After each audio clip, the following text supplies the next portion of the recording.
Hello guys, welcome back in Goku Manhwa channel. Let's continue. A large corporate building rises above the busy street, its glass exterior reflecting the late afternoon light.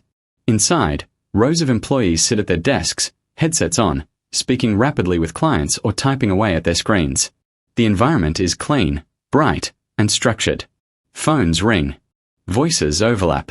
It resembles a call center, or some kind of customer service hub, with an ongoing constant buzz of activity.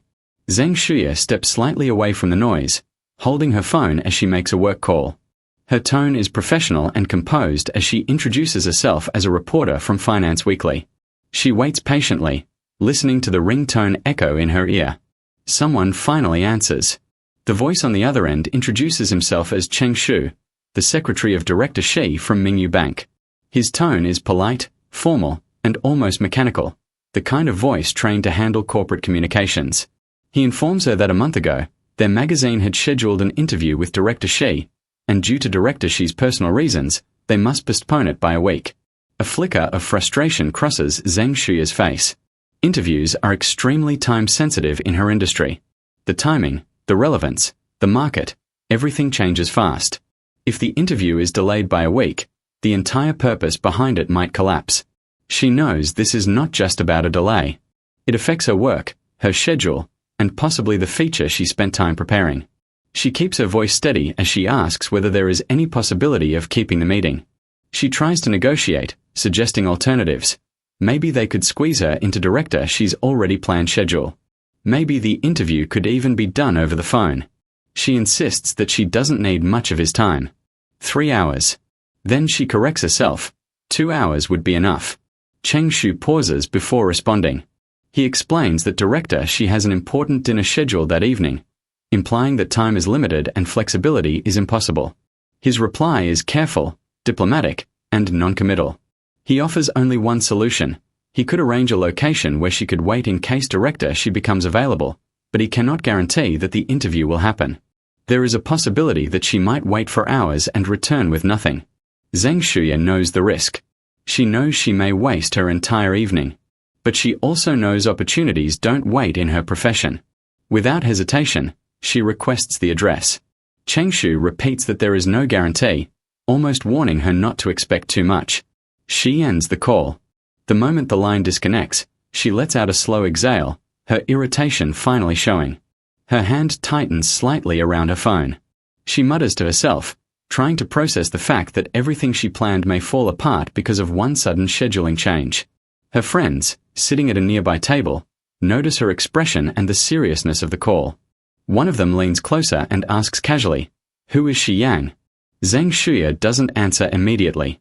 Instead, she stares down her phone screen as if replaying the conversation in her head and preparing herself mentally for the uncertain evening ahead.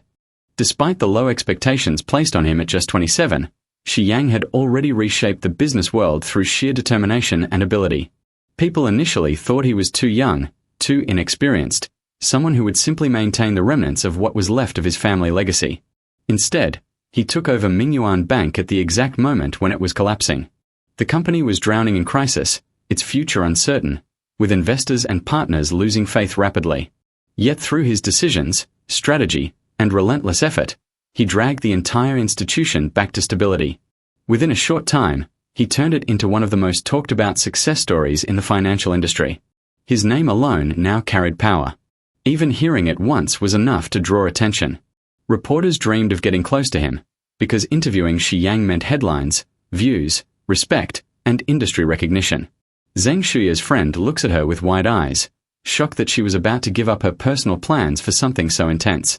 Her friend reminds her that she was supposed to celebrate her boyfriend's birthday that night. But Zheng Shuya has already chosen. She tells herself that if she cannot stand Shi Yang up, then how could she justify standing her boyfriend up? Opportunity comes first when it is this big. That day, as if her stress wasn't enough, her body added to her problems. Her period arrived unexpectedly, amplifying her discomfort. She tries to push through the cramps as her phone suddenly rings. It is her boyfriend calling. His voice is relaxed and affectionate as he asks her what time she will get off work so he can pick her up. She tries to sound calm while explaining that an extremely important interview had just come up and she wouldn't be able to make it to the birthday celebration. She says she has to leave immediately, without waiting for anything else. Her boyfriend responds with understanding. He doesn't complain. He simply tells her that work is work, and if she cannot make it tonight, then he will make do by spending the evening with a friend instead. She apologizes, admitting that she isn't feeling great and cannot watch a movie with him afterward. She promises they can celebrate together next year. He accepts her apology and tells her he will come pick her up later, unless she ends up needing to work even longer. She ends the call. The moment her phone screen goes dark, exhaustion presses down on her shoulders. Her stomach hurts, her body is irritated, and mentally she feels torn between commitment and guilt. Her friend shakes her head while watching her. Life really isn't easy, she says. Then she adds that Zhang Shuya's boyfriend is almost too understanding, patient to a degree that makes Zhang Shuya feel even more conflicted about choosing work over him. Yet despite everything, she knows she has to go. Interviewing Shi Yang might be a once-in-a-career moment, and she cannot afford to miss it. Zhang Shuya turns to her friend, still processing the guilt and confusion from the phone call with her boyfriend. She admits that if the situation were reversed, if she had stood her boyfriend up during the early phase of their relationship, the so-called honeymoon phase, he would never react the same way. He would get upset, question her, demand to know why she was cancelling plans. Yet her boyfriend hadn't questioned her at all. He didn't even ask why she wasn't feeling well. He simply accepted it and hung up quickly. Her friend frowns slightly and asks whether she feels lucky that her boyfriend is so understanding, or if there is something uncomfortable about how detached he seems. Zhang Shuya hesitates. She tries to rationalize it. Maybe he really is that considerate. Maybe he is just giving her space. But something about his reaction lingers in her mind. She admits that the call felt strange. His lack of curiosity, his rushed tone, it unsettles her. She brushes it off, blaming her own thoughts, blaming her period, trying to tell herself she is overthinking. She reminds herself that she chose work tonight, and now she needs to prove that choice wasn't pointless. If she stood up her boyfriend for this interview, then she needs to make sure the interview is worth it. Night falls, and she heads out, determined to find Shi Yang. She waits at a cafe connected to the venue where the event is happening.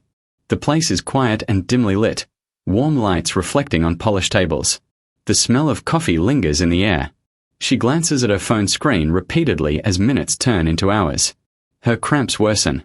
She shifts on her chair, trying to find a comfortable position, regretting not taking stronger pain medication earlier. 2 hours pass. The cafe staff begin wiping tables while she sits staring at the entrance. Her internal plea grows desperate. She mutters silently to herself that this interview must succeed. Otherwise she wasted her boyfriend's birthday, her evening, and her energy. Then something unexpected happens. Mingyuan Banks Group arrives, led by someone she recognizes. Shi Yang's older sister, who happens to be the second in command of the company, walks by surrounded by colleagues. The coincidence hits her. Shi Yang's sister is a friend. A tiny spark of hope ignites. If these people are here, then maybe he is nearby too. Maybe she still has a chance. She approaches politely and introduces herself. Shi Yang's sister apologizes on behalf of the company, explaining that although the dinner event has ended, Shi Yang still has important matters to handle. Zhang Shui forces a smile and replies that she understands. She sits back down and continues waiting. More guests begin exiting the building in groups. Laughter, music, the shuffle of footsteps. The whole crowd begins to spill out into the cool night air. She scans every face, searching for Shi Yang among the people. The temperature has dropped slightly, and a faint chill settles on her skin. Then a staggering voice breaks through the crowd. A man, clearly drunk, recognizes her. He approaches her with a sloppy grin, swaying on his feet. Without hesitation, he offers to drive her home, assuming she is alone. His voice is loud enough to make nearby heads turn. Zhang Shuya stiffens, realizing the night is not just long, it may also become uncomfortable. Zhang Shui forces a polite smile when she recognizes the man approaching her. It is Mr. Li, someone she interviewed in the past. His face is flushed, his breath carries the sharp smell of alcohol, and he sways slightly as he laughs. The rain outside suddenly intensifies, beating against the pavement and windows. People rush out of the building holding umbrellas, cars honk in the distance, and the night grows colder by the minute. Mr. Li mentions that, with rain coming down this heavily, catching a taxi would be difficult. Before she can respond, he places his hand on her arm in an attempt to guide her toward his car. Instinctively, she steps back and quickly declines the offer. She tries to maintain her composure, explaining that her boyfriend is already on the way. She wants to prevent a scene, to avoid looking vulnerable or desperate. Mr. Lee wobbles slightly, still insisting, but before he can continue, another familiar voice speaks up nearby. Someone from the group mentions that Zheng Shui had waited all night for Shi Yang. They point out how late it is, how difficult it must have been for her to sit here alone in the cold rain. They casually suggest that she should be given a ride home. Only then does Shi Yang turn around. He has been walking toward his car, surrounded by several people, and hadn't seemed to notice her at first. The moment he looks at her, his steps slow. She stands under the awning, her shoulders drawn slightly inward, soaked from the damp, icy wind that blows through the open space. Her hair sticks to her cheeks, and her fingers are stiff from the cold. A helpless expression crosses her face, not dramatic, just tired from the hours of waiting. This is the first time she sees him in person. On the internet, there are no photos of him, not on company press releases, not on official announcements. It is as if he has intentionally erased his image, leaving people to speculate and chase rumors. She wonders silently whether anyone even truly knows what the real Shi Yang looks like. A sleek car pulls up in front of her, tires slicing through rainwater. The driver gets out, opening the rear door. The gesture is deliberate, not rushed, not impatient, just smooth and practiced. Zheng Shui looks at the open door, uncertain about what is happening. Her steps freeze in place. Then she slowly turns her head, and sees him already seated inside the car. Shi Yang is watching her with steady, unreadable eyes. The streetlights cast a soft reflection across the windshield, making his expression look calm and distant, yet somehow attentive. For a brief moment, they hold eye contact. Time seems to pause, not dramatically, but heavily, as if the rain and the noise around them blur into the background. He tilts his head slightly, as if acknowledging her long wait and her determination. He asks if she wants a ride.